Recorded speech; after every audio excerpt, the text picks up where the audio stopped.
I still have the chest pains when I wake up from a nap, then I'll go to the hospital. Well, I laid down and boom, this sharp pain hit me in my chest like a knife. It was so strong. And immediately I was back and up and out of my body, just like my first death, slid out of my head and was hovering above my body.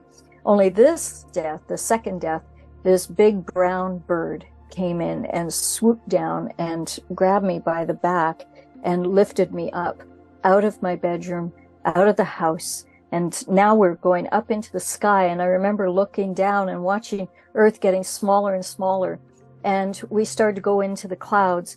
And as we went into these beautiful, radiant clouds, we entered into like a void. It was a vastness of a white room. First of all, you do feel the love. It's just like what everyone says in near-death experiences. The love is overwhelming. It is so profound. But also, there was no sound. And I could feel my ears vibrating and pulsating because the pressure was so great, and it took a little bit to adjust to that pressure. And the bird sat me down on a seat, but it looked like a cloud.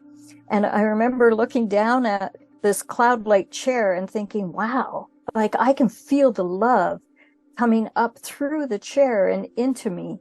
And I was just absorbing all this love. There is no other way to describe it. So as this energy is coming up and through me, you know, I'm looking down to see what it's made out of. And then I look up and someone was standing in front of me. Well, I jumped. I was so shocked that someone was there. And I recognized him instantly from my first death. And it's who I knew as God, who was to my right. I remember feeling like wanting to call him God, but then I also had an understanding that he went by many names.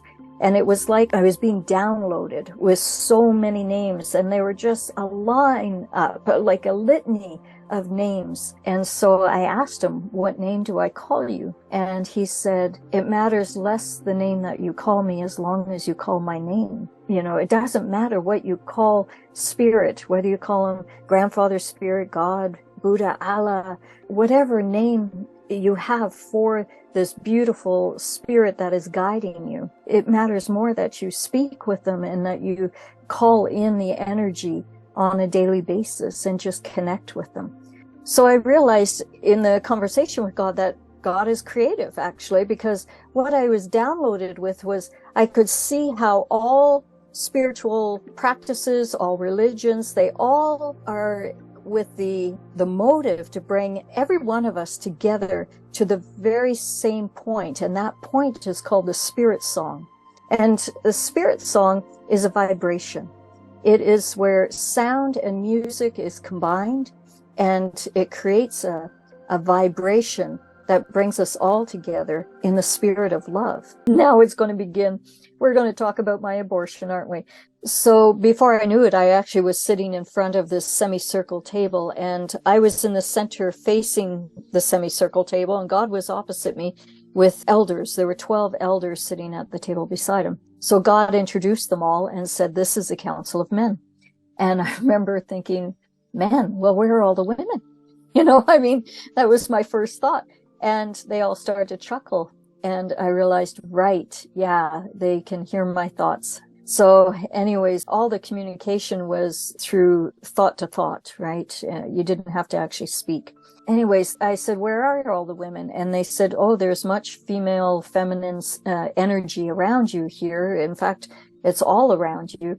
But what you are now seeing is the male energy. And because you've been wounded so much by male energy or imbalanced with your male energy, we have brought you here to find that balance and for you to realize how much you are loved. And we need you to love yourself as much as we love you. The main elder was to God's left.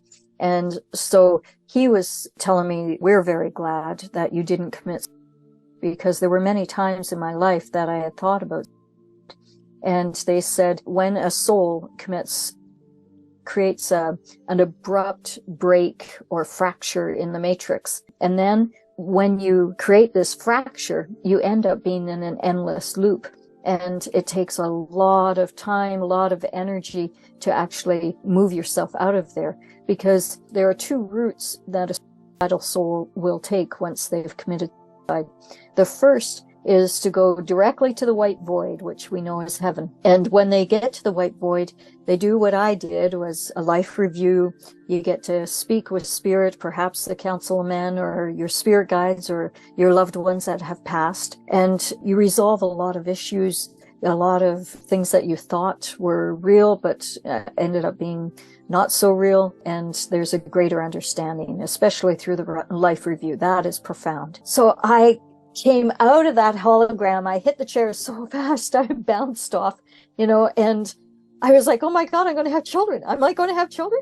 And they were, yes, we want you to see what you would be missing if you didn't go back. And I go, okay, I'm sold. I'm going back. I'm going back. When can I go back? Can I go back right now? I was so damn excited. I could hardly wait to go back, because they knew that above everything, I wanted to be a mom.